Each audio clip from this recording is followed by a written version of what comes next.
Welcome everyone. Welcome to ENG 697, Teaching and Researching Second Language Writing. I'm very excited to teach this course. You know, my expertise in second language writing and computer-assisted language learning. I have already conducted a lot of research in the area, so I hope you will benefit from this class. Okay, so in the first week, we will have an overview of second language writing. So I actually assigned 3 readings. What do you think of the 3 readings? Good background, good history. A lot of things I read kind of put it in context of kind of my own teaching experience. Wonderful. You know, reading them saying I did that or I didn't do that or that didn't work for me or that didn't work for me. So good to know. Yeah. Good, wonderful. So this specific say reading the 3 pieces, right? So one has actually taken say historical perspective, and the second one say addresses more research, right? And the next one, third one, actually share with us a lot of insights on pedagogy, right? So I feel this is a very good beginning, right? Okay. Wow. First of all, I want to briefly introduce myself. Okay, my name is Mimi Lee. I obtained my PhD degree in second language acquisition and instructional technology from the University of South Florida. My main research areas are second language writing and computer-assisted language learning. So I have already conducted a lot of research on, for example, wiki-based collaborative writing, printing, peer mark-based peer review, and also multimodal pedagogies in TESOL teacher education, as well as the vocabulary learning and computer games. Okay, so this specific, findings have already been published and disseminated while, different journal, such as Journal of Second Language Writing, Language Learning Technology, Computer-Assisted Language Learning System, Computers and Compilation, Computers and Education, and Journal of Response to Writing. Are you familiar with some of the journals? Good. We will read some of the articles that actually published there. So you will see exactly how this specific contribution, say the authors can make, in the field of second language writing. Before I took the position as assistant professor of applied linguistics here at Taiwan, I actually taught TESOL linguistics as well as writing courses at multiple institutions. For example, Sichuan Normal University in China, and the University of Pittsburgh, Marshall University, Georgia Southern University. Okay, and then later, I may introduce some of my experience there. Okay, good. On a personal note, by the way, I'm a mother of 2 boys. One is 10 years old already, and the other is only 11 months old. So these 2 boys keep me super busy. Okay, I would love to hear from you guys. Can you please introduce yourself?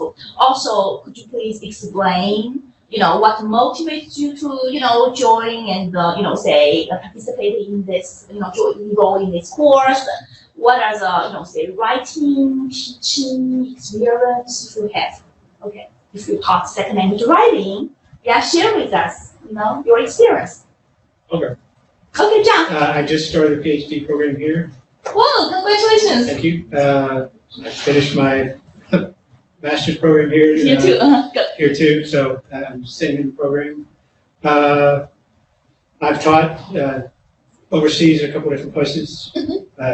EFL, ESL, EFL, and that's actually how I went. I originally was in healthcare.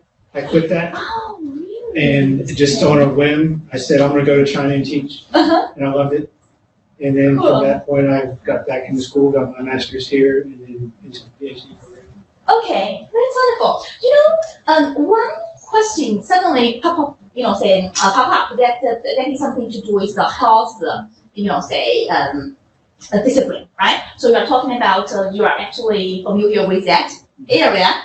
Are you ever thinking of like English for specific writing, like writing in that, for example, the medicine field, right, or for health, field, like ESP. That's right. Yeah. That is actually something related to discourse analysis. something like genre analysis. Yes. We will actually discuss it sometime, later, this semester. And I know that must actually click with you. Good. Good. Okay. Listen. Hey, hi, yeah, my name is Reza. Back home, I was an English teacher.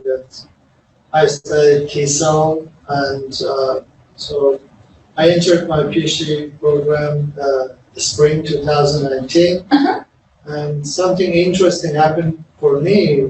Summer, for the first time, I started working for the newspaper just as a translator, just translating the papers from Farsi to English, because that was a nice experience and with a lot of work. I really liked it. Good for you. Yeah. But By the way, you came from Iran, right? exactly. Good. Good. Wonderful. By the way, did you actually teach second language writing before? Yeah. Okay. Yeah, back home I was an English teacher, so I used to. So it's kind of like an integrative course, right? Listening, speaking, reading, writing. Good. Let us move on.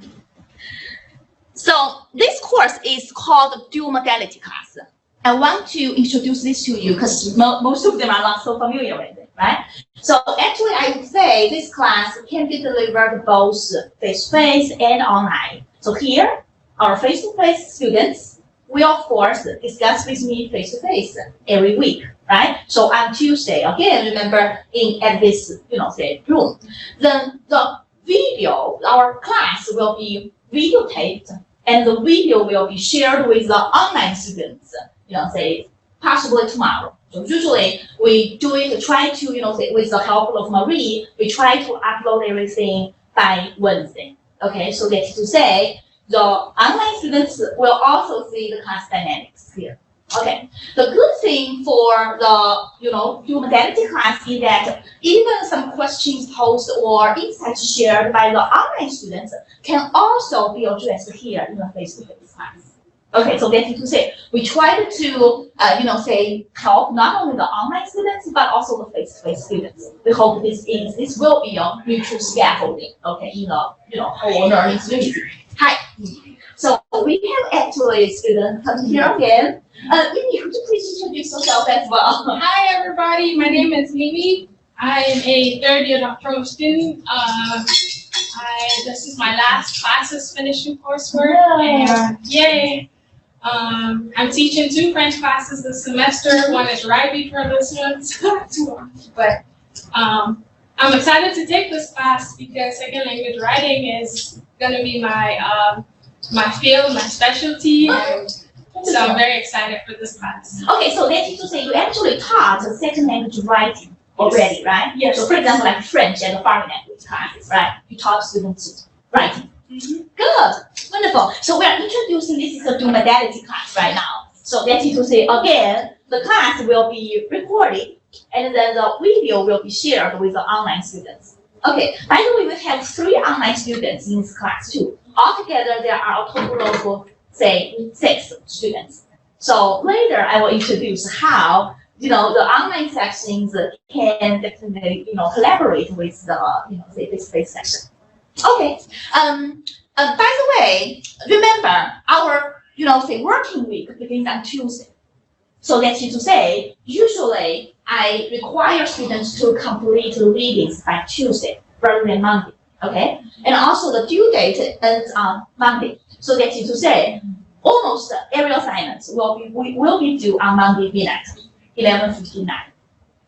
Okay, got it? Okay, good. Let us move on. We want to briefly introduce the course. And if we have time, we definitely want to, take an overview of our syllabus. And I will ask, whether you have some questions so we can discuss and try to clarify everything. Okay? Once again, this is a really good course for you if you have interest in second language writing, because our course not only focus on the, kind of for pedagogy, but also we actually address research as well. So that's to say, you will be well-rounded, right after, this class. I hope you have already found this helpful. This book is called Exploring the Dynamics of Second Language Writing.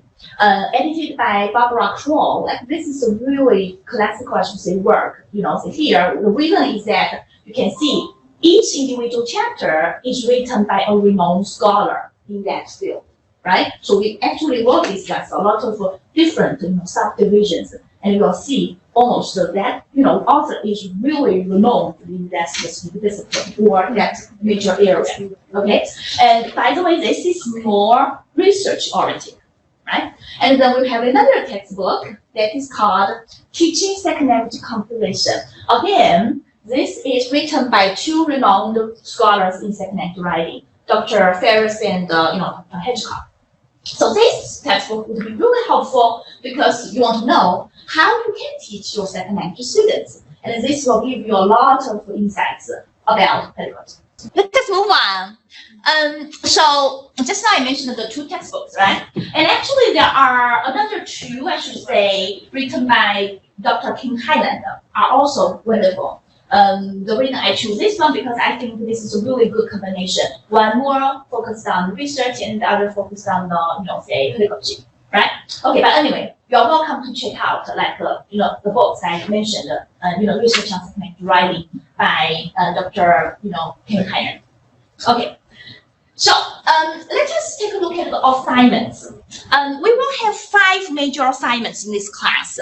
I hope you will enjoy it. The first one is online discussions. Last time when I taught the dual modality class, I kind of separate this online session and the face-to-face section. But later I feel maybe that's better for us to, have the discussion together. So that's to say, or even, you here, sit here, say as a face-to-face student, we also do the online discussion, right, at home, because we will have really a good, say, prompt for you to discuss, and that would be definitely a good opportunity for us to, scaffold each other in our community. Okay, so we will have a total of 5 discussions. Something related to course contents, something related to your own research, for example, research about a renowned scholar in the field, right? Or say research about a journal about second language writing that you want to contribute in the future, right? Something like that. But of course, this will not be a repetition of the class discussion here. Okay? Now, secondly, reaction paper. I love this task because this gives you the chance to select your say preferred theories, themes, and topics. So usually in the past, I gave students a chance to respond to a certain research article, but this time I want to try this one. Reaction papers actually give you the flexibility because right after several weeks discussions and say learning, you actually select your own topic to discuss. Does it make sense? So for example, if this reaction paper occurs in, let me see, week 4, or let me take a look. Let us double check.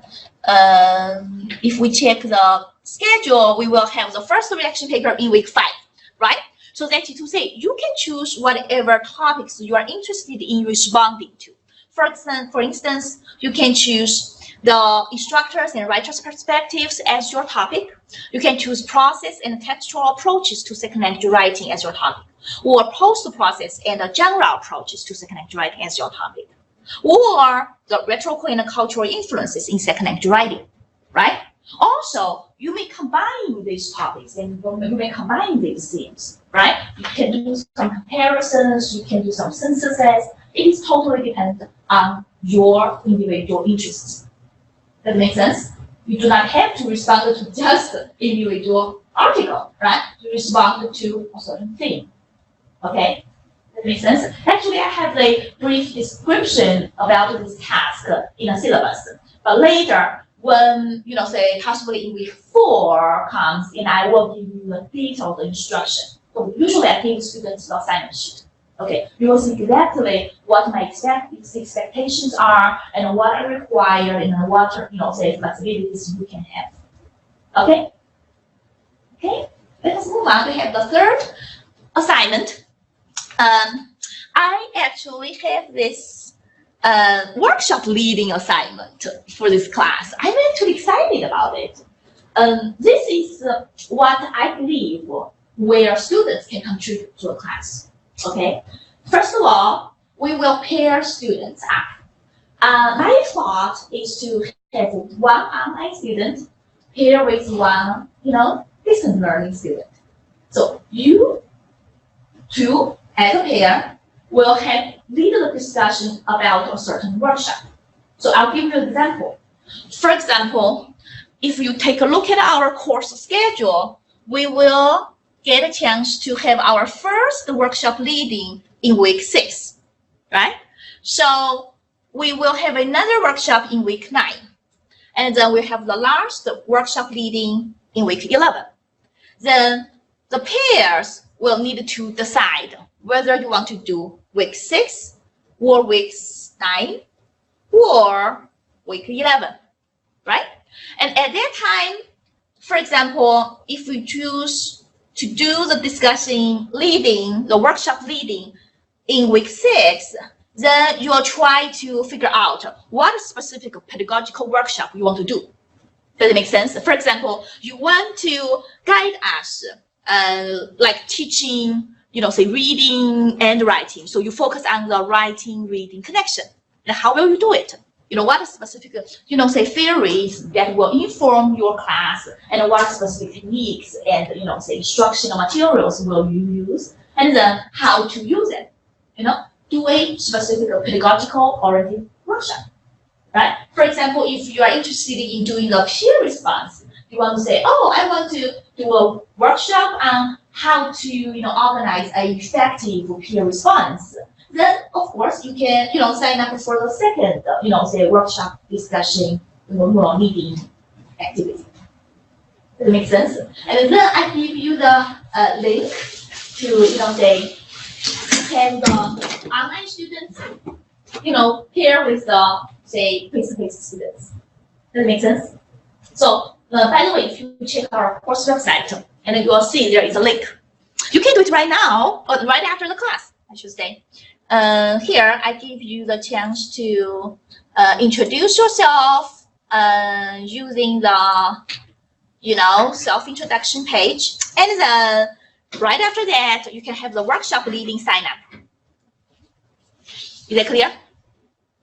Okay, you can go there and, say, tell your classmates what specific, say, topic you will be interested in and what specific week you want to cover. Any questions so far? Good.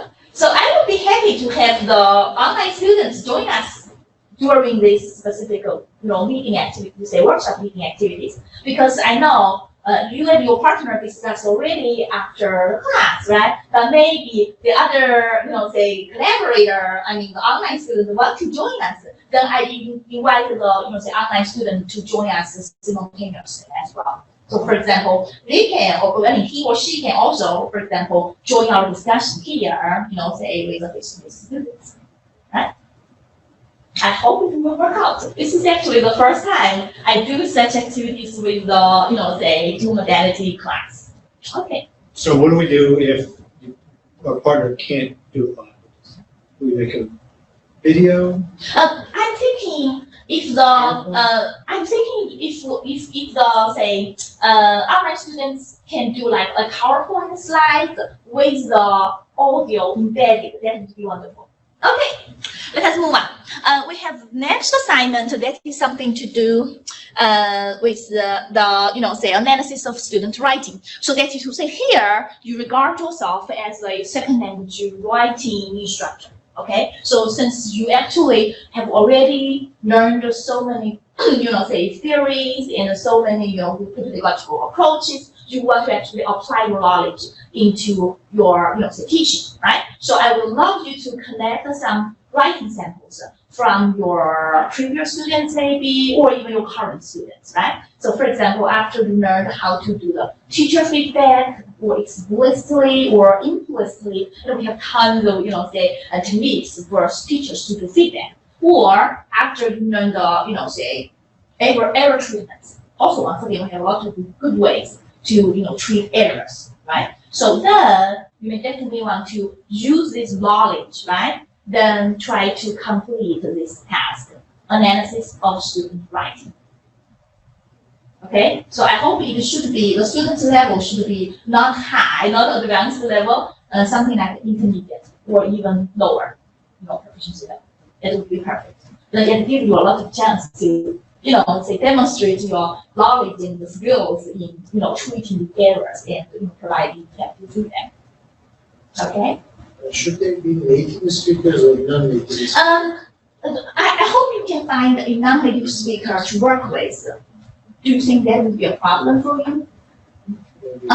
It should be okay, right? Even, say your former friend, right? Whoever you can think of, right? You do not have to, meet this person face to face, but you definitely should get the permission, so that you can analyze the, writing from this person. Did you think so?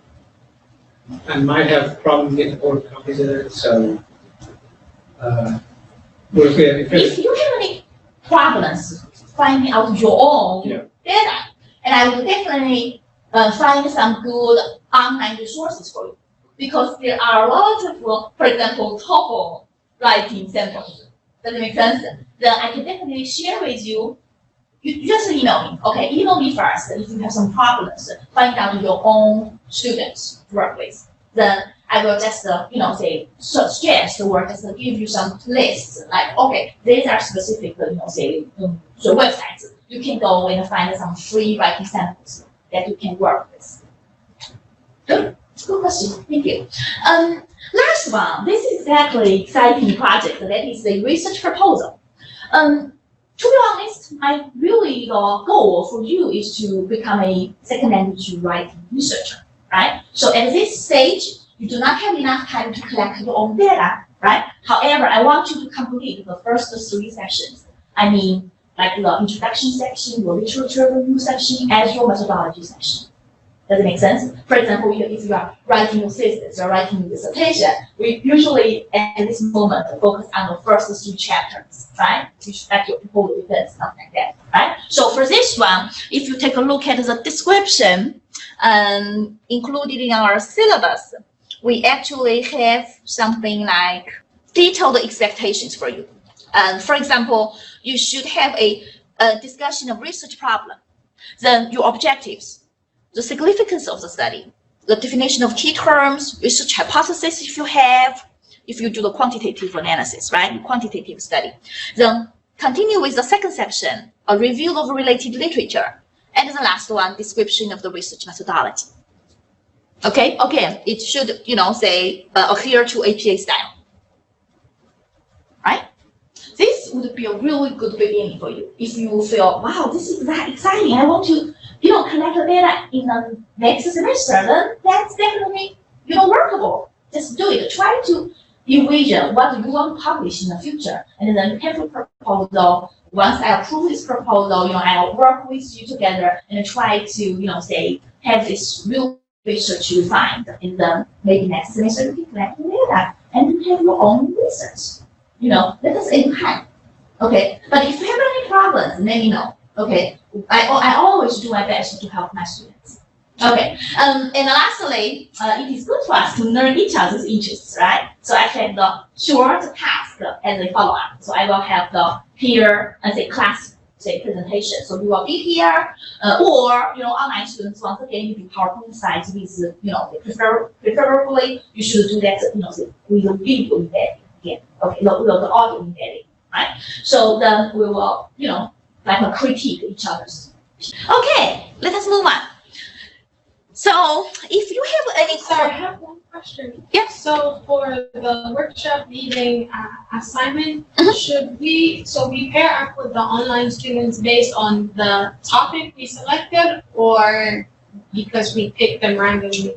I would say topics is actually a influential factor because at that specific week, what specific topics have already been covered, right? For example, if you want to do the reading and writing connection, right? For example, how to help students do a certain kind of reading that can facilitate the writing, right? So you will definitely say, okay, I can do the first workshop discussion meeting, right? If you are interested in peer response, right, way, that's not I mentioned, you don't want to do the first discussion meeting because at that moment we haven't covered that topic yet.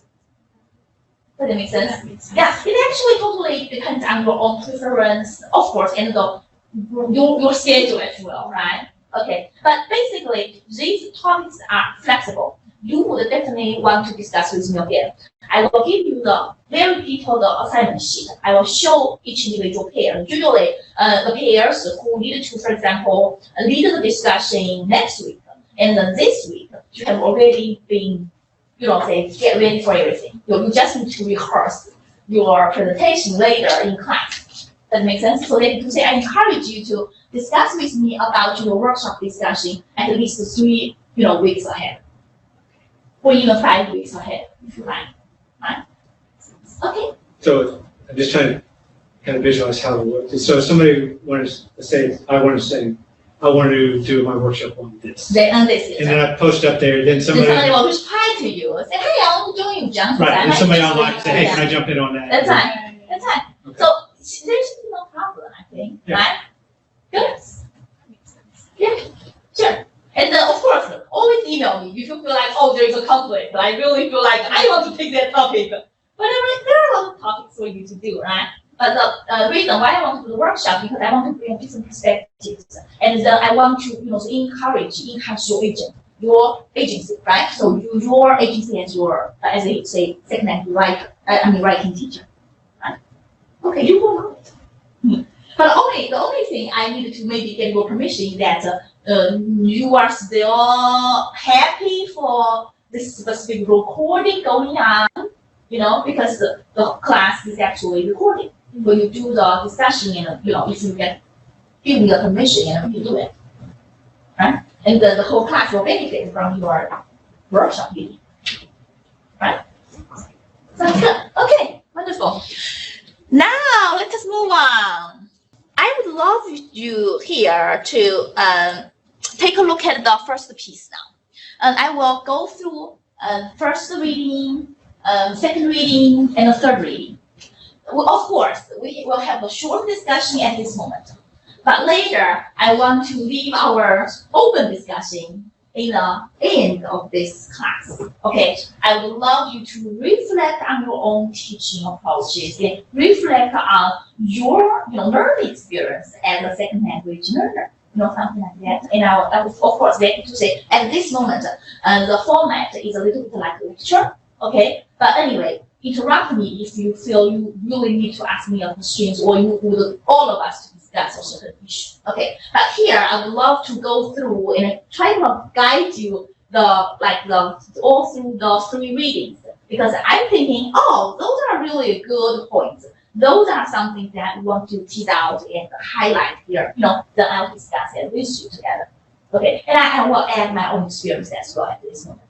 Okay, so the next stage, so we will have an open discussion. Okay, now, this piece is about second language writing from the historical perspective. So once again, I would say when we discuss the piece, we want to discuss the author first, right? So the author is Dr. Paul K. Masuda. How many of you know this person? Good. Okay. What do you know about him? Oh, yeah, you came from Arizona, right? You pursued a master's degree there. Good. I just know I've used some of his articles in a couple of things. Oh, yeah. Good. He's really renowned scholar in this field because he's not only expert in second language writing, he's also an expert in rhetoric composition as well. He tried to kind of bridge the gap, especially try to make these connections, the composition studies as well as second language studies. Right? We need that. We need that connection, right? Okay, so again, he's a professor of English and director of second language writing at Arizona State University. And if you like, you can take a look at his, say, blog here, right? So he has actually published, something about his research, teaching, consulting, and also whatever blog, there, right? So basically, I would like you to know, he is a founding chair say with Tony Silva, okay, of the the symposium on second language writing. So I may discuss this, this throughout the semester.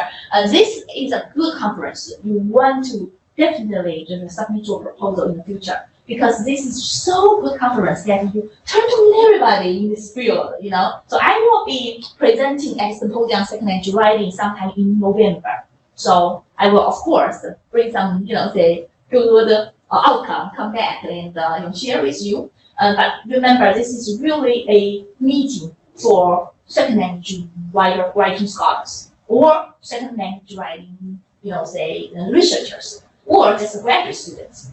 So this is, perfect conference for you. You don't want to go too big and you go so overwhelmed. You even feel like it's so difficult for you to select each individual section, right? Sometimes you feel like it's so difficult. But for this one, since you know for sure you are very familiar with this field, you know what specific topics are interesting, and then you share, you go and you say have a real good discussion and dialogue with the, say, renowned persons, as well as the, young scholars there, So, good.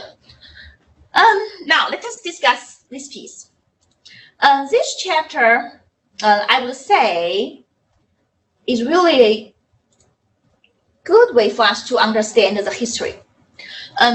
What is the genesis of the second language writing issues? Remember, after the World War II, international students came to the United States more and more, right? And especially when a lot of international students, every international student, or every freshman, say, needed to take the composition class, remember, right? First, the writing, right? So then they feel, the freshman composition programs began to feel, that's so necessary for us to create a special section for the international students, because their needs are quite different from the native speakers, right? So as we can see, with the development of, with the rapid increase of international students, the, say, freshman composition programs began to set up the special section. Till now, I know at a lot of institutions, they have freshman composition for mainstream students, as well as, freshman composition class for ESL students, right? And some actually are between, because some students believe, I'm not international students, but actually they are not native speakers, right? So we call it a 1.5 generation, right? For those specific, say, generations, we also need some, the difficulties, how to address their needs. We will be discussing one paper next week and discussing those different populations' needs, okay? Remember, I mentioned that since this is very important, then they want to have a professional dialogue at a conference, right? So second language writing instruction become an important issue at 4C. Who knows 4C? 4C, yeah. Composition, conference. Something like conference. That's right. That is a conference on college composition and communication. 4C. If you are like the student from the, say, English, for example, writing, or, say, rhetorical, say, field, and you definitely want to go each year, right? This is a really big conference for them, like our TESOL, like our AAAL, right? They go to 4C. So it is argued, however, second language writing should be taught by the trained ESL specialists, not the composition scholars, right? So we would like those, say, researchers and instructors who are, say, who have expertise in ESL, right? Then gradually TESOL was founded, right, in order to serve the needs of second language specialists. So in 1966, right? So till now we know second language writing is a, subdivision of TESOL or TESOL, teaching English to students, teaching English as a second language. So TESOL, teachers of English to students of other languages, right? But this one, TESOL, teaching English as a second language. Okay, then let us move on. Let us discuss these second language issues again as a subfield in second language studies. remember, in the very beginning, when the international students came to the United States, they actually went to ELI first, right? So ELI, English Language Institute, right? Then they learned a lot of communicative English. They focus on what? They focus on writing or speaking. They focus a lot on speaking because they feel like they just need to speak out, right? They need to say communicate all of them, right? So basically, I would say that the audiolingual approach actually impacts this pedagogy. So remember, audiolingual approach. If you take it English 5.7, right? Teaching visual methods. What are the characteristics? What are the characteristics of this approach? What do you mean when approach uses a lot of rules that you have to just memorize them? That's right. It uses a lot of repetition. Yeah, drills, drills. That's right. Very good. Yeah. And they focus on what? They focus on just speaking. Speaking, or they even really say focus a lot on, for example, like pronunciation, right? Correct pronunciations, right? Anything else? They teach the vocabulary through the dialogues. Right? Okay, so again, at that moment, you can say the production of a written discourse was not the instructional goal, right? But later, gradually, they feel, for example, the competition teachers, say actually informed them that these international students cannot do well in my first year competition class. Then they began to think how they can teach second language writing within, say the ELI, the English Language Institute, right? So at that moment, the teaching and writing gradually become a significant part of ELSL teachers' preparation, And of course, second language writing instruction become part of the ELSL program in 1960s. Okay? Yep. Even till now, so if you ask, teachers, writing teaching experience, they will actually have maybe relatively, limited knowledge, in some areas. They feel like it's really kind of like popular for them to teach, oral English, teach, say listening and speaking. But how about writing, right? So again, in this class, we will learn a lot about the pedagogical approaches, the techniques that would be helpful with your students. Let us move on. I like this piece because the different conceptions of writing are discussed here in this article. Okay, so what are the different conceptions of writing? Once again, it has gone through different stages. In the very beginning, writing is only regarded as a sentence level, discourse, right? Sentence level structure. So for example, I focus on just teaching my students how to write a grammatically correct sentence.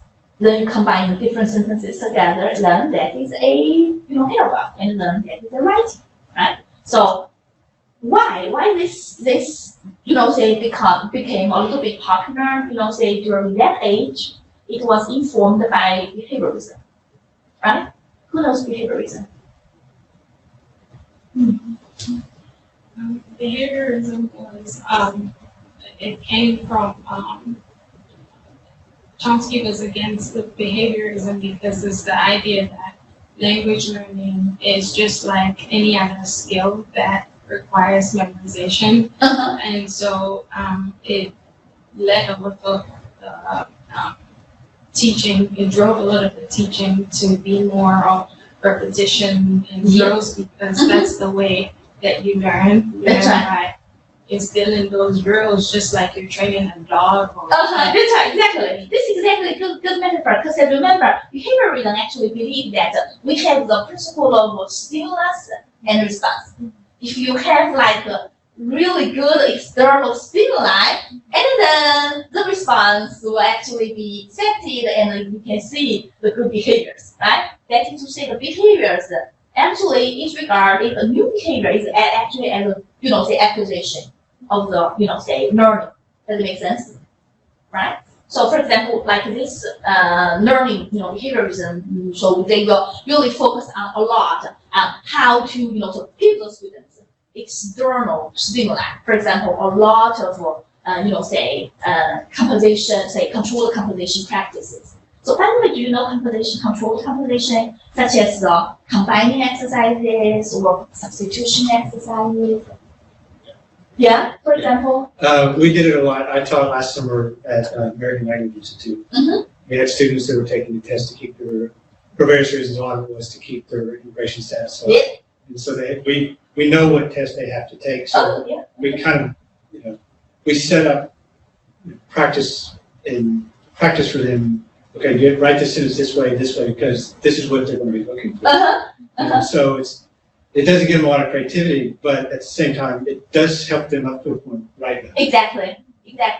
Of course, it definitely has really some, say strong points we should mention, especially for the lower level students, right? At least they know where to go, right? So how to get It's started. comforting that they're not overwhelmed by the writing aspect. Exactly. I remember combining exercises, something like you have individual sentences, right? Yeah. And then you need to combine them, make it complicated, right? We don't want to see all those, tiny pieces. We really want to coherent, complicated sentences, right? Then, of course, maybe you can introduce some grammar knowledge to them, right? For example, you introduce translations, right? You introduce like a relative clause. You introduce some other like adjective clause. Then the students can be, skillful in combining all these individual sentences, simple sentences, I should say, right? Then how about the substitution exercises? Once again, that is something to do with grammar, right? So have you ever used these substitution exercises as well?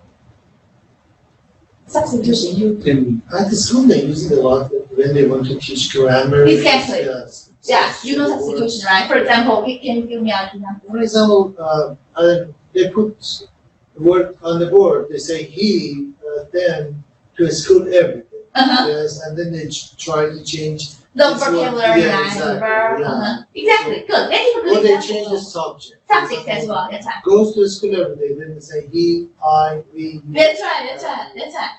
So here I'm thinking also the substitution of, for example, from singular form to the plural forms, from passive voice to active voice, right? Or from the present tense to past tense, right? That has a lot to do with grammar, right? And that moment, writing, is regarded just as this learning of the sentence level, structures, right? But anyway, guided composition is better, I would say, right? So guided to say composition actually gives the students the chance to learn from the artifacts, right? So the artifacts may scaffold them with their thinking and developing ideas, right? So for example, here there's a quote. Students are given assistance such as a model to follow, a plan or outline to expand from, a partly written version with indications of how to complete it. Right? For example, I give you a beginning of a story. Can you continue writing the rest part? Or the picture that shows a new subject to write about in the same way as something that has been read. Is this familiar to you? Have you ever had such task? Your teacher gave you? Practicing for IELTS tasks, IELTS writing tasks, usually they are guided composition. They teach you how to write, for example, 2 paragraphs, how to have introduction, how to have conclusion. So they just give you models and then you try to follow the models. Exactly. So something like the templates, right? Yeah. The templates. Templates are helpful, right? Templates are somewhat helpful, yeah.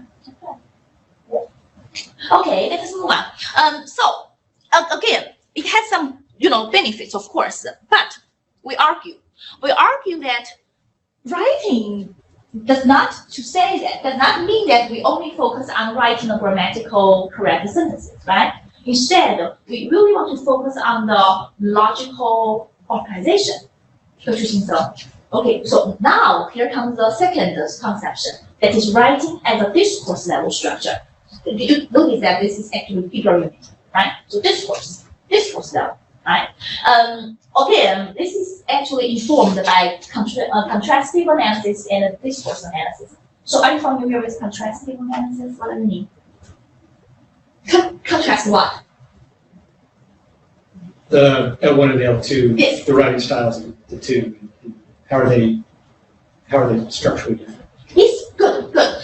So, for example, we will say, because of your schema, right? So you actually have a different organization in mind, as for example, Chinese, right? We know for sure, when you introduce something, you don't want to just tell us, okay, I'm going to teach you or I'm going to tell you a story about something. Instead, you have really a very, say, long introduction about the background, the context, and gradually, you pinpoint what exactly the story is about, right? So that is totally different. So this is exactly what we mean by here. So contrastive analysis. Contrastive analysis, you try to analyze the, say, different, so say, the students of a different cultural background, different first language backgrounds, their thinking patterns, their, say, writing organizations, right? How those are different or how they can be similar, right? So to identify the similarities and say differences, we needed to do the comparison, right? So again, we will be discussing this as the 1 week topic. So I would say it has been argued for so many years, and still now a lot of people still believe contrastive analysis is helpful. Even in symposiums connect writing, I took a look at the schedule. I noticed that Dr. Collar again will be discussing the rhetorical, what is the intercultural rhetorical again with the audience. So by the way, the contrastive analysis is the basis of intercultural rhetoric.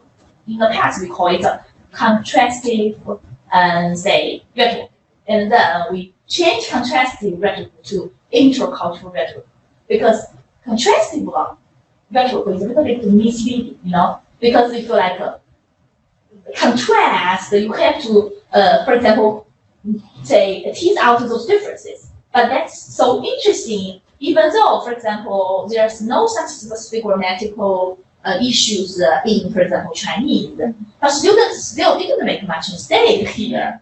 Does it make sense? For example, if I say, for example, the past tense, right? I really had no idea what past tense would look like in English, but when I learned, I said, oh, I got it, and I didn't get much mistake, and I feel it's not so difficult. Even though in Chinese, we just have add a certain auxiliary verb that you look means this is the past, right? You never learn this specific, say passive forms, but it doesn't matter. That makes sense. So that's so arguable here, because in the very beginning you feel that might be interesting if we tease out those differences and give the students a lot of, say instruction on the differences, so students can get, successful in that area. But that's not necessarily the case. Even though that knowledge is missing in the first language background, they can do well in the second language. Isn't it almost the opposite? I would say not necessarily. So, because for me, article is a really important issue here. We do not have article in Chinese, but when you read the Chinese students' paper in English, a lot of mistakes in article. They sometimes don't know they need to use the versus or and. Sometimes they feel like even in the end they just forgot. There's zero article there. Does it make sense? Yeah. There are always occasions how this, they interact with another. Yeah, I guess I was just thinking, things that seem like are kind of the same, you don't study them as much, and then you end up slipping out. It's kind of like a new, and then so you just Stuff that's really different, you think, I gotta really study this hard. It's quite reasonable. I agree. Yeah, that's right. Good. Okay, we will have tons of, space for us to discuss.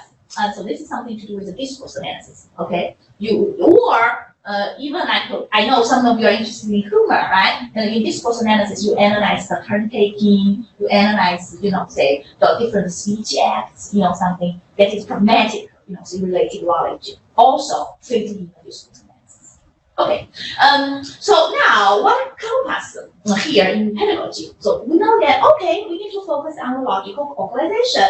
Then we should focus on the teach students how to organize your structure, right? Here is one example. I'm not sure whether you know this topical structure analysis. I'll show you. I'll give you some handouts here. We'll see how this works. So this is called topical structure analysis. As you can tell from the name, it focuses on topical structure, right? So you'll see something here. They actually say draw some knowledge through the contrasting, or I would say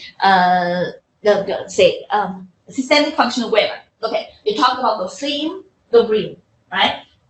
The theme, how these themes can be consistently, centered, in this writing, because you do not want to have tons of different themes, so you want to say that it's not coherent, right? So take a look at it, and we can discuss it together. So how this topical structure analysis help us understand writing or understand a certain piece, and help us, our students, develop their paragraph.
Are you familiar with this approach, this analysis?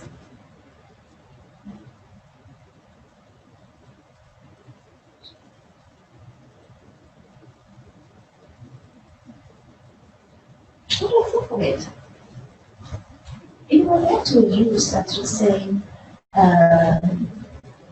decades ago, and say to let students say be more aware of how the coherence can occur in a paragraph.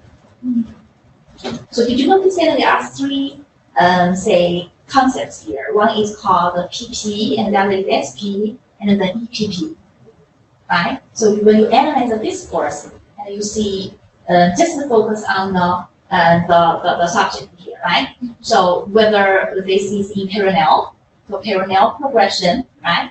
So whether it is synonymous, or say whether that is something extended, right? If this is a subsequential, that means you have the topic of next sentence is common to previous sentence. Usually they do not mean the same, right?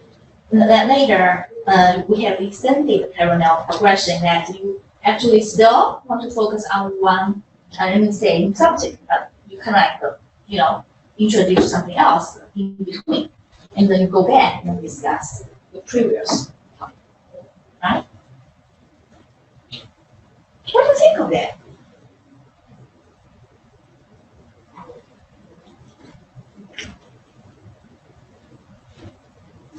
So this is a way to analyze the paragraph. Yes, for students to understand how coherence can occur in certain paragraph. Right? We seldom did that, right? We seldom did that, but that would be helpful for students to, understand how they can maybe, develop, coherence. Because for us as a language teachers, I still remember we taught students a lot about the transitions, right? We taught a lot about like the lexical repetition, or even I could use the synonyms, whatever, using the, say concordance, whatever. But for this one, they really want to draw your attention to the, unit. So say, see this paragraph as a systematic unit, right? So are these all within one paragraph, or? one paragraph, see? This is actually two paragraphs here, right? Okay, one paragraph to two paragraphs here. Okay. Right? Two paragraphs, and then it's just the focus on the subject of each sentence, right? The different progression within. Yeah, that's right. Yeah, this is actually a way for you to understand how, the discourse level structure can be, say, analyzed, right? So this is not something to do with grammar, right? Not just focus on individual concrete grammatical mistakes. Instead, it focuses on, say, discourse level. Make sense? Yeah. Okay, good. But anyway, we still don't teach students, doing this now, right? Because we feel like that is not, the best choice for us to teach coherence, right? So, but anyway, this was actually a kind of like, say, at least known by a lot of instructors decades ago. Okay, good. I remember Dr. Connor's piece, Dr. Connor, C-O-N-N-O-R, from Indiana, say University of Indiana, IUPUI. Actually, I lived there for 2 years, IUPUI, the university, and talked with her. So actually, that specific, this approach was very helpful with the students in her institution. She actually conducted a large-scale research, in her institution, and her findings actually are, say, promising, right? This is pretty close to exactly what we use. Yeah. What I did with Is the it? summer. Oh, really? And I don't know if it was, we Okay, used this so- because that's what they were looking for the immigration test, I see. but this is the parallel and sequential, the exact same terminology we use when we taught it. and everything. Oh, good. Do you use the same terminology there? Yeah, it was extended parallel, I'm not familiar with, Okay, But- but you are familiar but with it. parallel and sequential. Parallel yeah. sequential was it? Good. That's good. The good thing is that because at least as a scholar, we know how to test those students, right? And the new teachers will actually kind of like teach students how to pass the test, right? Some strategies, some, the really good strategies come from this methodology, right? Okay, good. So, next. The next conception is a little bit bigger. Now, we focus on the writing and the process. Did you realize that the first one, sentence level, discourse level, they focus on what? Not process, right? What is that called? The product, the writing product, right? Now it switched to the process, so we call it a paradigm shift, right? The paradigm shift goes on, the process of developing meaning, how to develop meaning, right? So, for example, we want to know for sure what is happening during the writing process. What is the mental, the thoughts, what is specific going on, in the brain, whatever. So again, this theory, this writing approach is actually informed by development theory, right? So this is by cognitivism. Okay, so remember, cognitivism is totally different from behaviorism because now we really focus on the mental, say, your thinking, so try to explain why, so your behaviors go like this. Because of course we believe that something, say, going on here, and then it directs your, say, observation or observe the behaviors. Okay. Now, if you take a look at the pedagogies, there are something different. I think those are helpful. Till now, I would say we use those a lot, right? For example, we have multiple drafts, right? How many of you love this? You have the students write, and you revise and revise until, say, you get really a satisfactory result, right? And also, you like the formative feedback, not only the teacher feedback, but also the peer response, right? Did you use peer response at all in your class? Yeah, I use it in both. In both, Yeah. good. That's right. Teacher feedback, of course, no doubt. Everybody use teacher feedback, right? But in this class, we will, discuss for sure, like what specific feedback, what types of teacher feedback there will be, and which will be best for the certain specific, say, circumstances or for a specific population. Right? Peer feedback can get tricky. Peer feedback can get tricky. Yeah, I agree. Yeah, then we will discuss it. Okay, you guys can do a workshop leading me as well too. I love peer feedback. In the very beginning, the interest that actually what bring me to documentary writing is something that I did in my own class in China, and I did peer response, say research, and wow, that was amazing. I love this area. whatever, and then I continue to switch peer review to, collaborative writing, because I really want students to collaborate in the writing piece, not only just the feedback, I want students to draw their, say, intelligence into the, say, productive, into the collaborative product. So then later I, say, switch a little bit to collaborative writing and basically using technology, wiki, whatever, So always, you can find your own interests, right, while reading and discussing in class. Now, I will introduce the invention strategies too. I think most of us use this already, or even in your composition class. For native speakers, you tend to, say, love these invention strategies. I'll show you how. Anyone knows about invention strategies?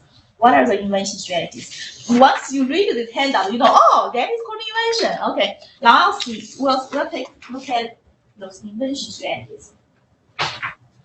Okay, and this is for one. No, this is for you. Okay, we have two pieces, I think. Looks familiar, huh? Same as with everyone. I think so. I could use these for So my, that's right. for my classes. That's right. I remember, even like my son, he's in actually grade 5 now, so he like in 3rd grade. I remember, the teacher actually told him like that because a lot of like cluster especially like it. So this is exactly what we want to develop for different angles and different perspectives, right? Like my internet, go this way and this way, whatever. Right? Yeah. It has the list as well. Yeah. Right? Brainstorming. Brainstorming, that's right. That's right. So once again, that is something to do with your pre-writing stage, right? Remember, when we talked about writing the process, we focus on pre-writing stage, drafting stage, rewriting stage, and editing stage, right? So those different stages. It's always nice for you to go back to check your manuscript. For me, I love those multiple drafts because today I finish everything and I just set aside and I maybe after 2 weeks I come back and I read. And I still, encounter a lot of mistakes and even have a new perspective, right? So it's always better for you to, recheck and revise until, say you feel it's good to go and, you submit your paper, right? Okay, let us move on. The last concepts introduced in our article is about the language use. So now we feel we should really just focus on writing process because since it's writing, of course, writing product should be important, especially for multilingual writers. Writing product, of course, is important, right? So now here is an approach that is called writing as a language use in context. So usually we call it English for specific purposes. So what does it mean? So we focus on the writing in the discipline. So remember when we talked about the history, in the very beginning, in Eli, when we taught writing to students, we try to help them adapt better to the first year composition course, right? But now, that's not necessarily the case. We not just teach the ELSO students in order for them to succeed in the first year writing class. No, we want them to join the disciplinary dialogue. So that's to say, if I'm a science major, right? I really want to have a good writing piece in the future in order to, disseminate my findings in this field, right? So what would be that discipline? That is the English for science, for instance, right? What would be helpful for us to teach? We would focus on the features of academic genres, right? We would definitely have students be exposed to different academic writing tasks. Remember, in the composition class, we always give students tasks like contrast and comparison, or position paper, or argumentation paper, something like that, right? Like traditional, say, like even narrative, personal narrative, whatever. But now, we should have a lot of diverse writing tasks that will help students in their writing in the discipline. What kind of writing tasks can you think of in different disciplines? For example, if you are a science major. Lab reports. Lab report. Very good. That's right. So we should help students, write a lab report, right? So this is definitely helpful for their future career. Does it make sense? Or some majors, they need to do the, for example, documentary, right? And then documentary can become an important academic writing task for some students, right? For example, like, here in applied linguistics, the major, of course, we needed to do a lot of annotated bibliography and a lot of, for example, research proposals, right? And the research proposal can be important academic writing tasks for graduate students, right? Okay, so we should, there are a lot of, say, journal articles that just report what are the different academic writing tasks across the discipline at universities, and we try to bring those expertise from the disciplinary scholars and the, say, English as a second language experts. So we tried to, say, have a, good marriage there, but, that was not so easy. For example, like how you can have a collaboration of the science professors collaborating with the, for example, English structure, English lecturers, say, for example, like English as a second language instructors. How can this combination, how can this collaboration be helpful? I know there are a lot of, say, research, going on and see whether it is feasible and how can this be helpful, because a lot of people argue those English language teachers can not be so capable of teaching these different genres in different disciplines, right? So we call for this collaboration, okay? Yeah, we will once again meet with a lot of readings in this aspect. Okay, so again, we want students to be prepared for writing in academic discourse communities. Yep. Even later, my last topic is about writing for publication. So this is again something to do with academic discourse communities. Your discourse communities is actually those, for example, editors, the reviewers. Those are say gatekeepers, right? So how you can say establish your identity there. So that is something to do with discourse. Again, you want to attract their attention, right? You want to, say, assume your, say, authority. Lastly, in this piece, Dr.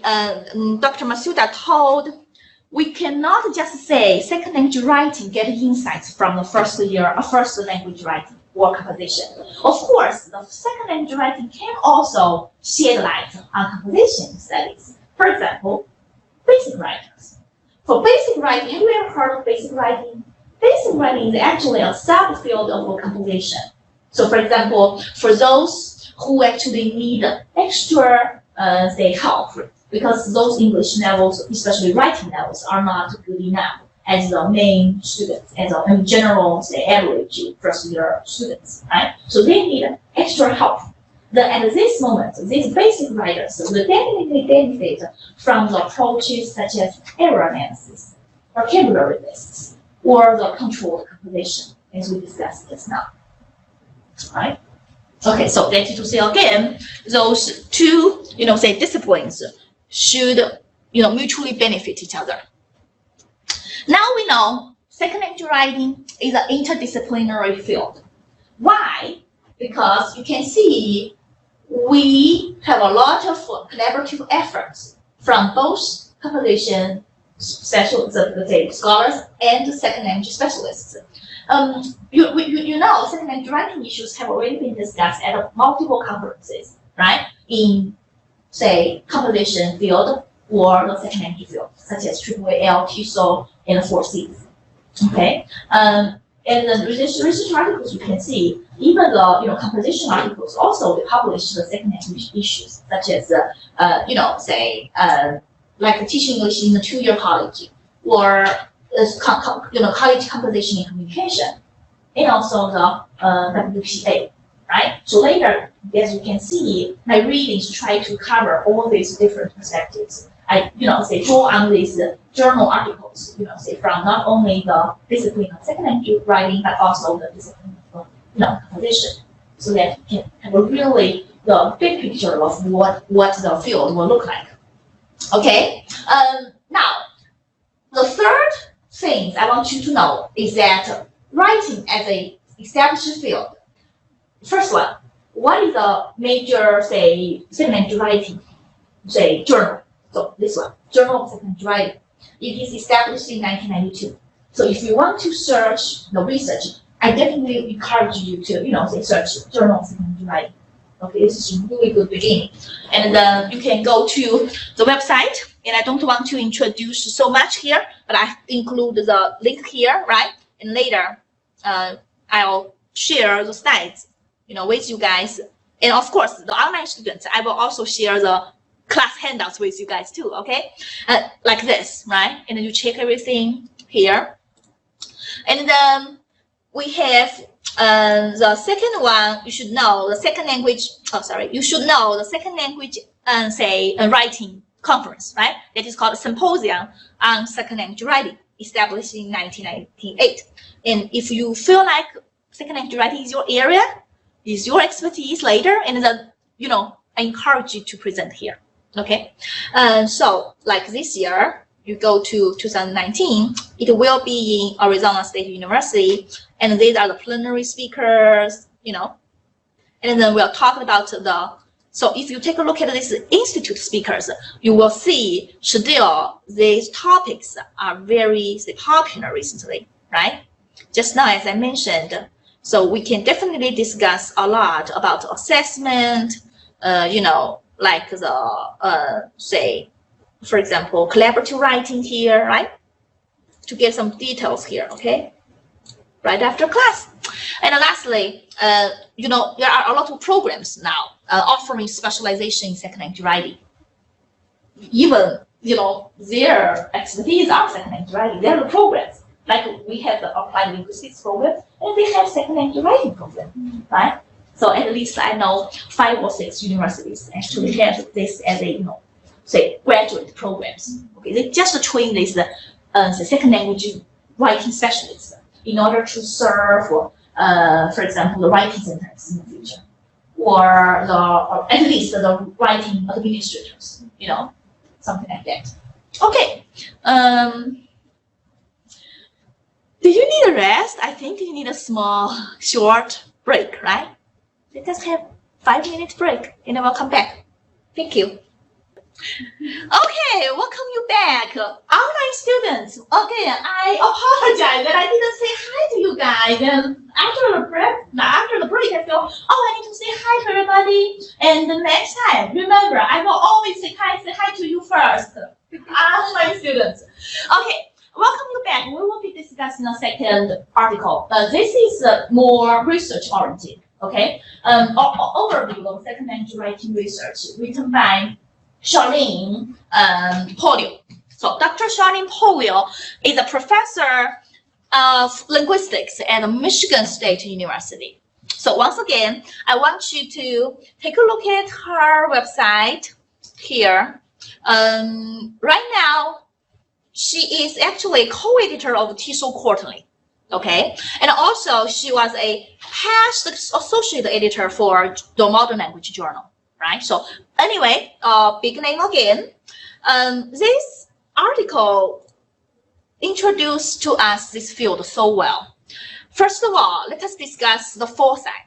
There are 4 foresight introduced in this article: writer's net texts, the writer's processes, and the participants. So here, participants include not only teachers, students, but also the readers, right? For example, like the readers for the TOEFL, right? The readers for IELTS. So they actually analyze this specific group's attitude and behaviors, right? Those are different. And the fourth foresight is context. The context focus on not only the inside of the classroom, but also the outside of the classroom, right? For example, now we talk about the digital literacies, right? So, say digital natives are engaging in the, writing through tons of medias, right? They use different technology tools, and how writing occurs outside the classroom also becomes, the important topic we want to discuss, right? So these 4 foresights, let us discuss one by one. First of all, before we get started, let us review all the approaches here. So no matter what specific focus you will have, you always want to go through all these different empirical approaches, right? So how many approaches are here? So Dr. Pony introduced 5 to us. All of them are called empirical. So what does it mean by empirical studies? Research. Yeah, by research, not only just that specific self, say study or reflective, but also what? But also data. Always something to do with the systematic connection of data and data analysis, right? So I actually have this definition here. Any type of research in which data were specifically connected and analyzed to understand or make claims about a certain population or a certain phenomenon capable of being, observed and measured in some way, right? So here are 5 approaches. Let us say, discuss it one by one. Number 1, experimental. What is experimental study? Sometimes we also include a quasi-experimental study, right? Have you ever heard of that? If you learn the bibliography methods, that course, and there's something to do with usually the quantitative data, right? Quantitative analysis. So researchers manipulate an independent variable, or sometimes we call treatment, right? And in order to study its effect, right? Usually you have your experimental group and you have your control group. And of course, different treatment will be done to these 2 groups. And then later you see the differences, whether there are significantly, different, right? Statistically significant difference. Right now, see, you can see the statistically significant difference, then this specific approach is more effective, right? Then what's the difference between experimental and quasi-experimental? They basically are quantitative. The quantity means that you do not have the randomization of your participants, right? For example, usually in the experimental study, we usually believe you should randomly assign each participant to a certain condition. For example, I assign John to the experimental group, and I assign Mimi to the, say, the control group. But actually, when I do this, I actually didn't select the name at all. I just do it randomly. Right? So student A, student B, student A, C, student B, something like that, right? But quasi-experimental usually mention that, you do not have that specific randomization of your participants, to different groups. You just what? You just do a convenient sampling. For example, I teach class A and class B. Then I have all the specific instructional approach or intervention for class A. But I didn't do that in class B. Then I compare the different effect of this specific intervention. Right? Did I randomly select it? Maybe I randomly do it. I randomly select the A, or I randomly select the class B. But basically, if you are an instructor, I cannot say you randomly selected because you know for sure what the class A will look like and what the B class will look like. At that moment, usually that is a quasi-experiment. Does that make sense? Or even like a specific group, you feel like, this specific group from Spain may be regarded as a, say, control group, and this group in United States can be regarded as a experimental group, right? So you have the convenient sampling. Usually, you can say highlight this in your say limitation. Sometimes you want to say there's no say you do not do the say randomization of this say participants. Quick question. Sure. Sorry. Does quasi-experimental necessarily have to be less? But by that I mean Yes. What? Your example with the 2 classrooms. Yeah. You necessarily kind of have to do it that way. That's how you're saying you're experimenting, right? So For my convenience. yeah. So quasi-experimental doesn't necessarily have to be a negative. I guess is my question. Oh, you mean negative? Yeah. I would say for your convenience, the quasi-experiment is quite say good. I should say it is. We never say you should have a negative attitude toward that since this is a quasi-experiment. But we always believe, say, of course, you can verify the findings and you can say this is actually reliable, because we always want to talk about the validity and reliability, then you are okay. I guess a better way to say it is sometimes quasi-experimental. Yes, of course, it's definitely appropriate. Okay. Right? Okay. I have a question. So Sure. you said there are two groups. There's the control group and there's Experimental group. Yeah, or sometimes you even have the, I know in psychology, when I did the research at University of Pittsburgh, they even have that specific group called your baseline, your baseline students that usually they didn't do anything. They have the intervention A and intervention B. Then you have the two experimental groups, right? That makes sense? Okay, so sometimes, you can definitely have different groups and then you assign different, interventions to them, right? And then you can have tons of, groups. Next one, correlational research. So the keyword is correlation, right? So it has some relationship, right? So you try to test whether there's a relationship between two or more variables. Okay, I think you can understand this example here, right? You examine the relationship between reading scores and the writing scores, right? Of course, this is a correlational research, how they are related, right? Again, you should have some statistics there, right? By the way, if you want to do statistics, you want to do, use some software like SPSS, right? Yeah, that's not so difficult, but you should know that you should actually do some statistical analysis by using the software, like SAS, say SPSS. Okay, the third one is a causal comparative.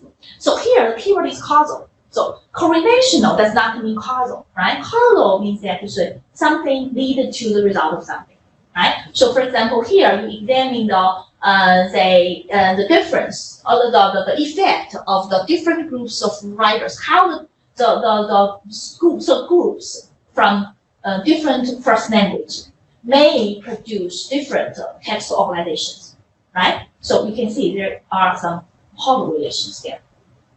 Is that clear? So try to compare this with, correlational.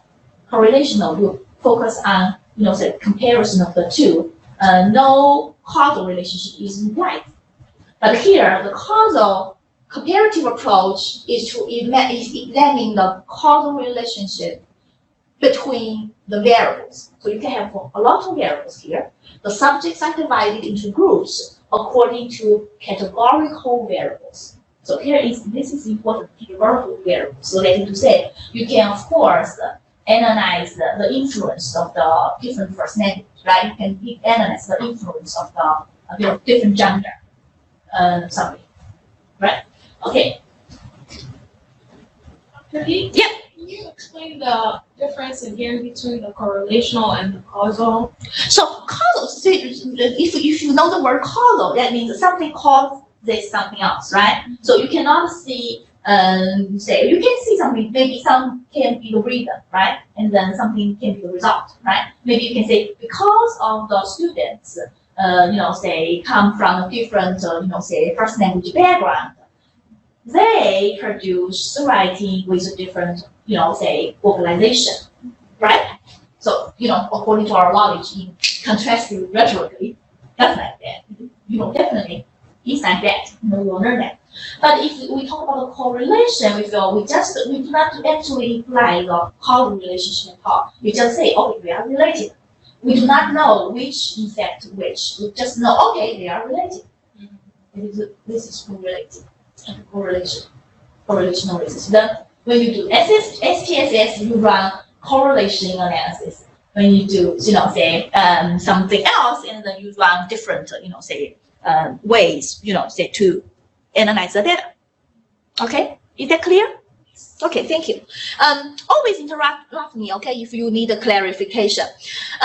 Next one, we should do the survey. Usually people believe survey is easy, right? But it is not necessarily the case because you really need to verify the validity and reliability of the instrument. Usually, the survey is really large scale. You should have a large population, large sample of the population, and then you will really make sure your instruments are really, valid. the instruments, usually we use questionnaire, right? Sometimes, I would say usually we use the Likert scale questionnaire.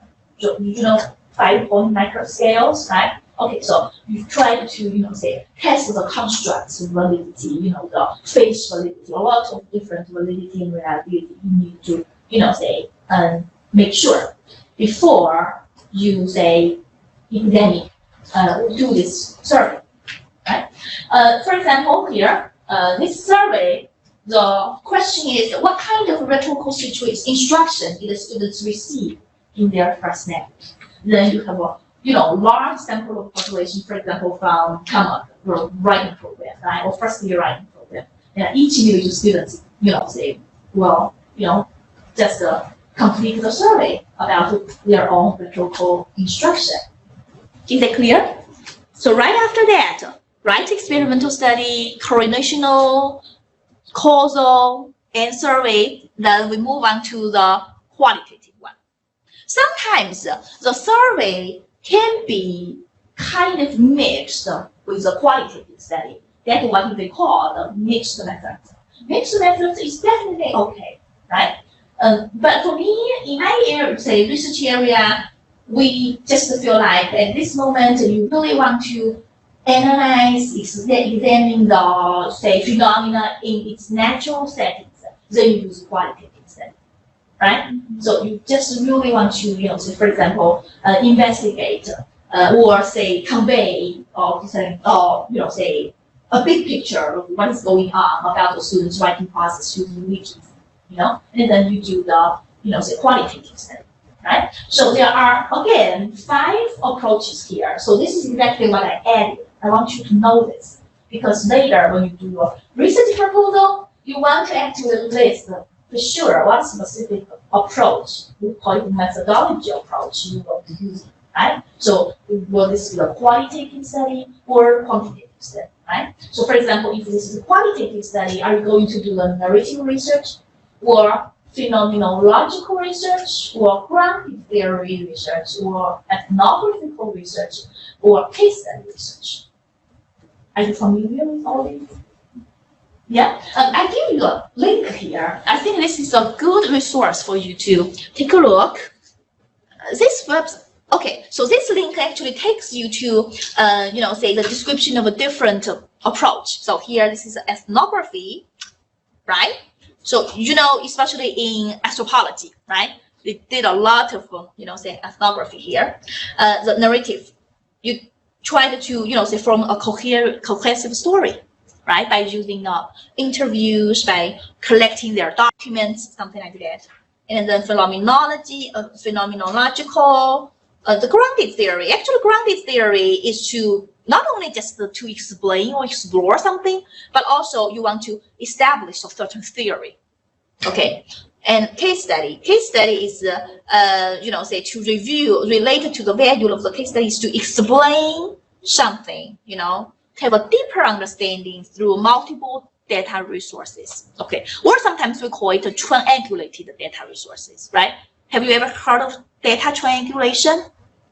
Triangulation. You want to triangulate your data because you don't want to say you just rely on the student's writing or you just analyze the text and you draw the conclusion. You want to say, okay, I collected the interviews, transcripts, I collected, for example, the questionnaires, as well as analyzing the student's writing. So all this data triangulated in order to support your findings, to even better verify your findings. Okay, those are the data triangulation. Okay, by the way, let me know if you are interested in, say, doing, say more about the qualitative study, and I would definitely introduce one book to you that is by John Creswell.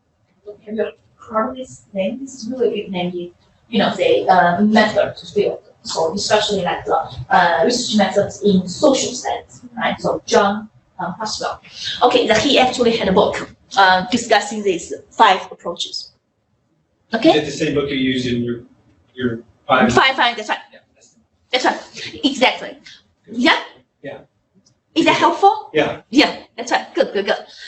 Yeah, think about that. I think each individual approach has some benefits, and think about which matches your preference, matches your needs better, right? And then you can do it. I know I have a colleague who is really a good storyteller. And she always tells wonderful stories. Then she chose, chose narrative inquiry, as for her dissertation. Right? So it's always, depends on your preference and your, experience, right? Okay. Next one. What was the name of the writer again, John? Creswell. Yeah. Creswell. Right? By the way, if you are not familiar, if you are not sure whether you want to do qualitative study, if you want to do quantitative study, again, Creswell is a good, name there too, because he also has something like research design, something. He actually covered not only qualitative study, but also quantitative study and mixed methods. That's the book I have. It's research design. Yeah, research design is you're right. I actually recommend, I think I recommend this one. I recommend the 2 or 3. Anyway, I'll share with you later about that one. That one, it is 5 approaches. If you check the website, it says like qualitative inquiry, 5 approaches, something like that as well. Okay, you got it? Good. Yes. Okay. See? I think that's better because actually later you will say, okay, I'm good at this, and then you'll try to, narrow down your topic and find your research area, and then, you always want to prepare earlier and to, have a good preparation for your, research project. I use project that book for 2 or 3 of the classes. Good. I know, it's really helpful. I'm glad. See, this is just the beginning of your PhD study, and you have already used tons of books there. Good. I'm happy to know that. So anyway, I really hope that you will not find the research project is too overwhelming, because that is super helpful for you. So I want you to, begin right now. Think about the approaches you may consider. Now, let us go back to talk about the topics and the techniques. Remember, we have 4 sides, right? The first focus is writer's text. If you want to analyze writer's text, these are the techniques you want to use. Once again, remember, these are the products, right? So you want to analyze the texts. So you can do holistic scale, analytical scale. Usually we call it rubrics. Sometimes we use analytical rubric or holistic rubrics. We will get a chance to, analyze, devise our own holistic and analytical rubrics for writing class later, right? When we discuss the writing pedagogy. Then think about team units. How about team units? Have you ever heard of that? This is really a measurable, artifact that you want to show the writer's ability about syntactic complexity as well as accuracy. For example, you talked about T units per composition. How many T units are there for composition? Usually the T units, it's like a whole sentence complemented with some clausal, sentences as well. So the T unit. So it's sometimes I should say it's at a sentence level, by the way. T unit is always on the sentence level. Sometimes it's a clause level as well. So if you take a look at the, I will show you some examples later. When we analyze the projects, when we analyze the products, we discuss the writing products in week 3 or week 2. So we will see how the T units works. So you can analyze the T units per composition. By the way, this is proposed by Hunt. Okay, so if you check Hunt, H-U-N-T, this person, and the T units. Okay, and then you can analyze the T units per composition. For example, there are a lot of T units there, or a large number of T units, so we can assume that possibly the complexity is good, right? So that is, has a relatively higher degree of complexity. Then if you say, oh, see, look at that, the T units, the error-free T units is good, right? The error-free T units versus the total number of T units. Then you can test what? Accuracy, right? Okay, or simply, we can just use the ratio of error versus words. How many errors are there in this paragraph? And how about the word count for this package, right? For example, like only 10 mistakes out of 1,000, words, the that's relatively good, right? So this is a good way for us to know about students, accuracy in writing, right? As well as topical structure analysis, we just mentioned, and also analysis of lexical repetition. We don't actually want a lot of lexical repetition, right? We want to avoid some of them, and of course, we'll teach students how to use substitution, right? So once again, something to do with coherence here too. Coherence breakdown.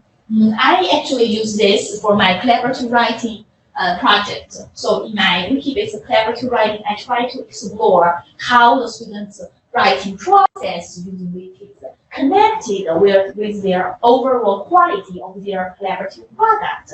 Then I argue that if those students who actually collaborate quite well, who have really the successful collaboration during the process, should have a writing with a better coherence. So how can I know this is a better coherence? Then I use the coherence breakdowns. Of course, less, say, instances of breakdown will show the coherence level is better, right? Okay, so you will know some techniques later through our readings and more, say, journal articles. Are T units similar? I can't remember where I heard the term, similar to thought units.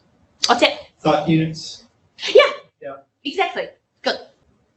Next one, the writing process.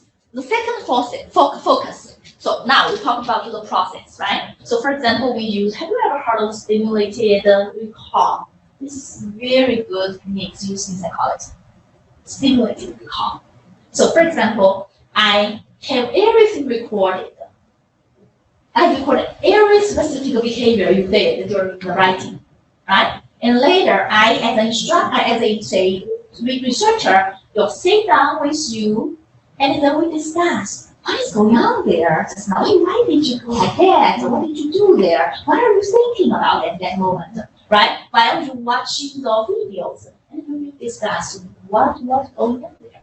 Right? So this is a stimulated recall. Now it is more and more popular in, say, applied linguistics research. Okay. The second one is interviews. I know for sure you know that, right? You can do the individual interviews, or semi-structured interviews. Usually I want students to respond to several problems, right? That is semi-structured. And also you can do focus groups if you want to bring some students together, right? That's it. So individual versus focus. And also observations, right? You can take your researcher's notes. You just be observant and you never interact with their, writing process. Then you observe, right? You take field notes, okay? Or talk about the protocol. How many of you know talk about the protocol? Okay. Talking aloud of your thinking process. What's going on? Exactly. That's right. Are you familiar with that, by the way? When you write and you talk about everything. It's I don't do it at all, and I actually don't know anybody who's done it. In research, the participants always were trained first how to do this. Especially think about you yourself when you write, right? You actually think, right? And you actually do not speak out whatever you're thinking, right? But then in the research, if the researchers want the participants to think aloud the protocol, then they will actually spend time training them how to do it, right? Try to speak out whatever they have, say to your brain, and then of course then it will be a good way for us to analyze what is going on about their thinking. The mental stage, okay, something like that. But wouldn't very actively speaking kind of change I think what's going on in your head because exactly. If you speak out, I know. So that is so arguable, but still, think about protocol is a good technique for some research, right? So everyone has two sides, Yeah. So I believe so, because for me, I would feel like that's so difficult, right? I speak from whatever, Okay, but some students love it. and you'd only, if you're a second language, you'd only speak things that you knew how to say. That's right. And then you feel like it's even kind of like troublesome, right? Exactly. Or, but that's a good way. It's a good way for us to know. Maybe the students think in Chinese, for example. Right. That's Think in Chinese, or whatever, in French, right? oh, you use a different language, right? So that's the good way because it tells the kind of true features of how the second language or the first language can play a role, right? So that is interesting. Now, let's think about this. Talk about the protocol is also a, say, appropriate technique for some, circumstances. And also, we use a lot of coding schemes. So coding schemes, we always love to use those because we do not really need to kind of rely on others' findings. We usually have these coding schemes emerging from the study. Does it make sense? For example, if you analyze the writing change functions, as I did for my collaborative writing, because nobody did the wiki-based collaborative writing, how the students, change their writing, using, for example, wikis, right? Then I actually say, okay, so these are, for example, edits. We do a lot of addings, they do a lot of deletion, they did a lot of reorganizing, or say reordering something. These are also similar to previous studies. However, my contribution is to indicate how these contributions will come from different students. So I have self-initiated writing change functions versus other writing change functions. Does it make sense? For example, okay, I change the wiki document. I say, oh, this text is actually written by student A, but it was revised later by student B, right? And then I code them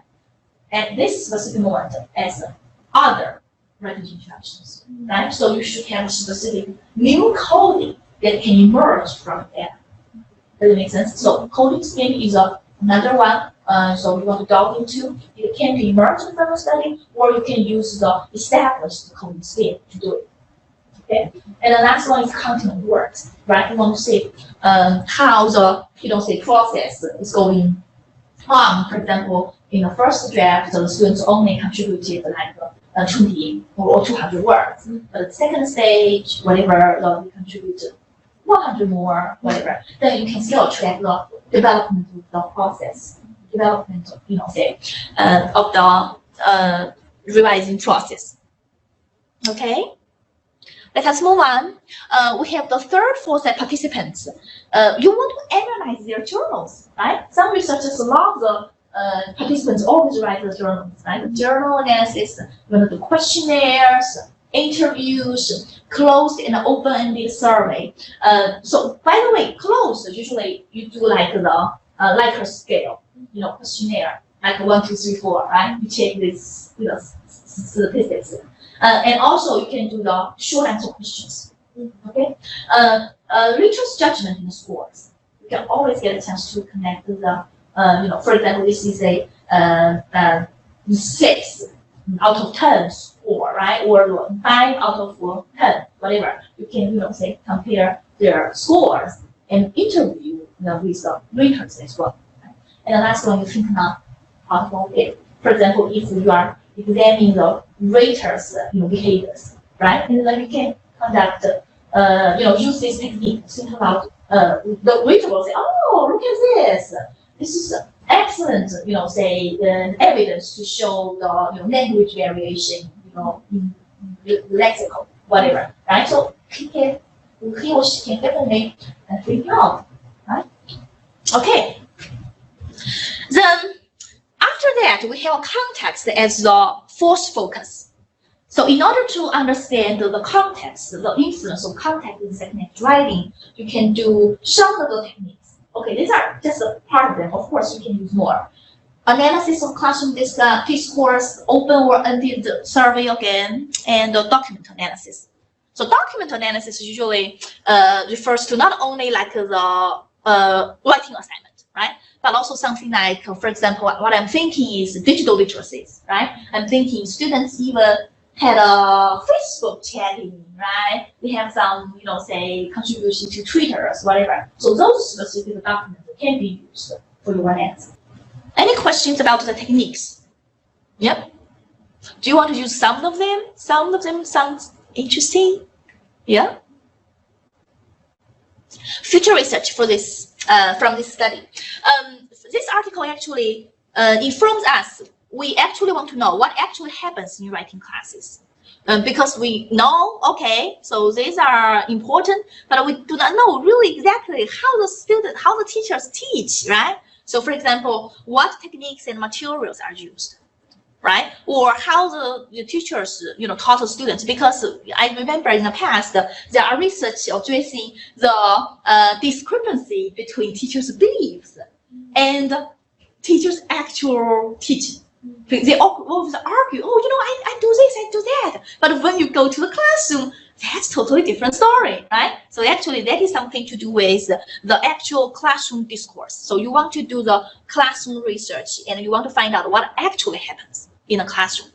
And also you want to research writing on a foreign language. This is really good area for you. If you do the, say Spanish as a second language, French as a second language, this is so good because still the research in this specific language other than English as a foreign language is still scarce, okay, compared with English as a second language.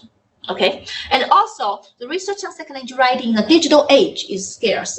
I would love to say this a lot here because I actually tried to respond to this, say specific scare the research because right now I tried to bridge the gap. Okay, my own contribution goes like this: second language writing in the digital age. So I have already co-edited 2017 Journal on Second Language Writing, a special issue. That issue is named the Second Language Writing in Computer-Mediated Communication.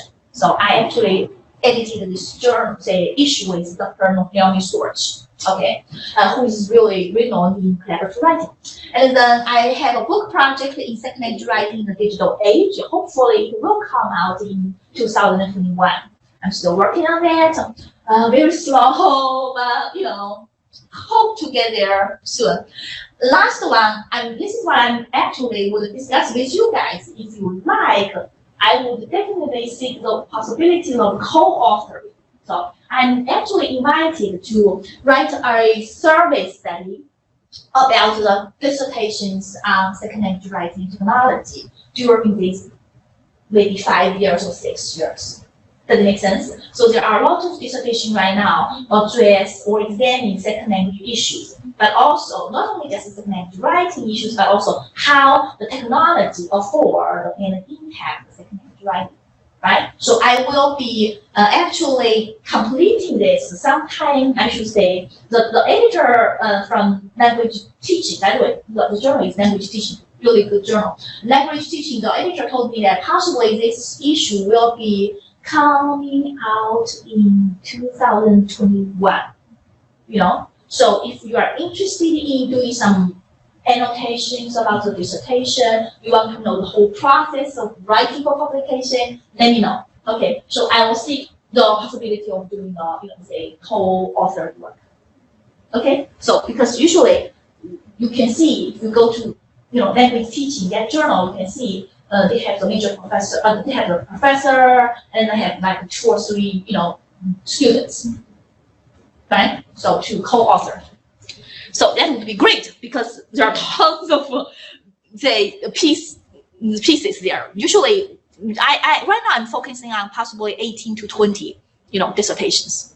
Yeah, we'll tease out those important themes and how this contributes to our field and what is going on there and what would be the future directions, something like that. Okay, yeah, email me, okay, if you are interested. The last one, composition pedagogies, principle and practice. This is actually more pedagogy oriented. I would like to say Dr. Dana Ferris had this book, I would say long ago. This edition is published in 2014, but I know the first edition was published long ago, something like 1998, right? So this is really a very popular book, especially those who teach first year writing. Usually those instructors would look at the specific contents here. Dr. Ferris is a professor and the director of a university writing program at UC Davis. Okay, she's very famous for the teacher feedback. Okay. Then again, you can go to check her personal website here. Another one is Dr. John Hedgecock. So he's a professor at Middlebury Institute of International Studies. So again, this is a renowned scholar in the field. I just want to emphasize 3 important approaches to pedagogy. Okay, number 1, product oriented. Number 2, process oriented. And number 3, post process era. Right? So when we talk about history, it goes like this: product first, then process, then post process. Okay. Now for this one, product oriented. So you should know this specific approach emphasizes the interpretation of the contemporary and classical literacy resources. So that is to say, when you teach the students writing, you figure out, okay, what are the rhetorical patterns I want to focus on? For example, I want to teach students comparison and contrast. Then you define the pattern. So what specific, writing it would look like, right? And then you read the works. You have the students read the works of literature and analyze in class. You bring that in class and then you analyze it. And then after that, you imitate these rhetorical patterns in the writing assignment. That is to say, after you discuss with your students in class, and then you assign the same genre for them to do, right? But here, the genre focus on the traditional rhetorical genre.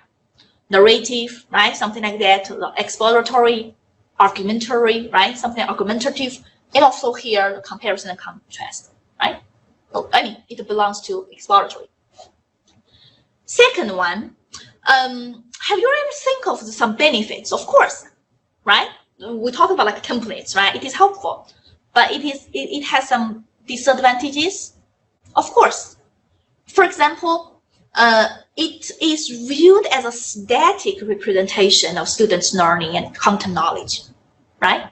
And also, little effort was devoted to the strategies and the cognitive operations involving in the writing process. So that is to say, you are not sure what occurred to the writing process. We just focus on the product.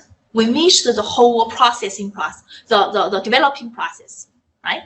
And also, it exclusive focus on the writing forms. So that is to say, you actually just teach them, right? Specific, maybe writing grammatical correctness, sentences, right? Teach them how to, for example, have a good transitions, right? But you still didn't, for example, train them how to become a good second language writer, how to become, for example, the strategies, even like the pre-writing strategies, something like that. That would be helpful, right? So that is missing there.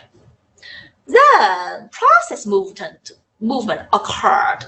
So now their belief is that written discourse encoded the novice writer's original ideas, serving as a vehicle for exploring themselves. That is to say, you write in order to convey your thoughts and also claim your individual voice. Okay, so this pedagogy focuses on the procedures for identifying and solving problems, also discovering the novel ideas, expressing yourself in writing, and revising emerging texts. Okay, so I should remind you, there are 2 different thoughts here, 2 models as to process writing. One model is called expressivist. The other is cognitivist. They're different, although they belong to the process-based model, right? So, expressivist, can you ever, say, encounter this situation, your teacher just gave you the chance to write. They will love you to be, say, fluent writer. Just write, try to express yourself. No worries about your mistakes. You just write. And usually they give you the really relaxing environment. I remember my, foreign teacher, when I was a student, college student in China, and our composition teacher is actually, she was so amazing. And using this specific model, she even gave us like a beautiful and diverse music. She always played different music for each class. And I still remember one task. I actually remember a lot of tasks that she did, but this task is very interesting. This task goes like, I still remember that music.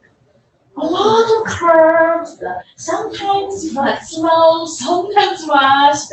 And you can see like there is a plot there, and you move the characters there, and you can climax, that allow us to just write whatever you feel something occurred to your brain after listening to the music. It's so interesting. I still remember she loved my piece, and I remember I feel something like a lot of characters there, animals, family members, like the lightning, storms. That's so interesting. However, this specific fluency and voice is actually too much emphasis on this are still arguable, right? The cognitivist goes like, you focus on the higher order thinking and problem solving. The successful writers engage in nonlinear recursive mental strategies that occur at multiple stages: planning, formulation, and revision. Do you think the second one is more popular right now? Cognitivist, right? How many of you actually encounter that situation and experience during the experience? The cognitive. Then how about the expressiveness? Never had it. No? Yeah. So that's actually interesting, right? I still remember. And the bad thing that our classmates, I still remember, complained. We didn't know anything, right? We just write free writing, and then, totally depends on, they give us a chance to write. They give us a chance to express ourselves, right? To kind of like, say, let our imagination soar, something like that. It is something to do with learning, but not learning second language, writing, organization or something like that. Right? So anyway, we will discuss this in the future modules, I think. So combination and post-process area, we are short of time a little bit, sorry for that. So again, remember, post-process area focus on the critique, focus on the text construction as, social construct, okay, social, contextualize the writing.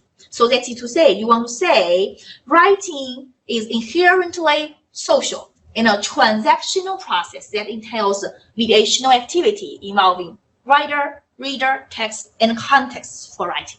Okay, so for online students, I'm sorry for that. Maybe you will miss the last 2 slides, but that's okay. I will share all of them with you. I will have the class notes and the handouts as well as lecture slides uploaded to class. Okay, so you guys, I will be quick. So sorry for that. Since everything is so packed up here. This is exactly important for you because you want to know now, if we talk about the post process, we focus on this specific target discourse community. Okay, remember? So that's it to say, you want to know how the target discourse community defined their preferred rhetorical structures and linguistic conventions. Does it make sense? So for example, if you are the novice writers for publication, you will know for sure what specific conventions those renowned, scholars have already used, right? You learn, to have those specific voice there, right? So you try to, master these certain communication skills, reproducing the conventions unique to specific fields. Okay, is that clear? So we will go back to discuss the genre-based learning. Okay, something to do with, for example, research articles, right? You always have the specific, moves to follow. Have you ever heard of John Swales? John Swales? Yeah, so I actually will give this to you. You will learn after class. John Swales actually has a lot of good publications about how to write research articles. This is one that is how to write a research introduction. So if you know this, so easy. The introduction is really easy, right? You have your move 1, move 2, and move 3, right? Okay, you can take a look at it. So for example, like the genre-based learning, you even can have the students analyze the conference proposals, right? And then I know there are, say, a certain journal article published in TESOL Quarterly long ago. What the electrical moves will look like in terms of the, say, conference proposals, right? Different moves. And I know Dr. Ken Hyland also has something like acknowledgement. How can you write your acknowledgement in your dissertation, right? And then there are different moves. Okay, these are the moves again. So that is something, say you can learn, something that we address in a post-process area. You set writing in a contextualized setting. Okay? Okay, this is the last, say, one.